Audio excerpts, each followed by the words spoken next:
Hey guys, it's Brian from the Train Seekers. I'm with my dad Wayne, and we're here in Chambersburg, Pennsylvania. We were supposed to catch this train earlier, but unfortunately got tied down here in Chambersburg. But look, it's here. We got the ready engine. Obviously it won't be in action, but just to see this thing, it's beautiful. So awesome. Well guys, the train got mothballed, but look where I'm at. I'm in front of the ready engine. Oh my God, this is a dream come true. So there she is, beautiful. So I'm so excited to get this engine. Finally got it. Wow. So like I said, I got tied down here in Chambersburg, but so I didn't get to see it in action, but just to be able to see this thing, unbelievable. Unbelievable, guys. So what a day.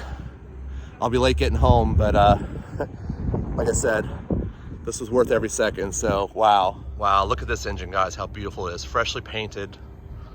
Wow. And there's the rest of the train that got tied down here in Chambersburg. Unbelievable.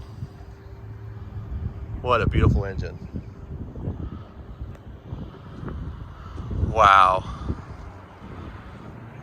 Very excited.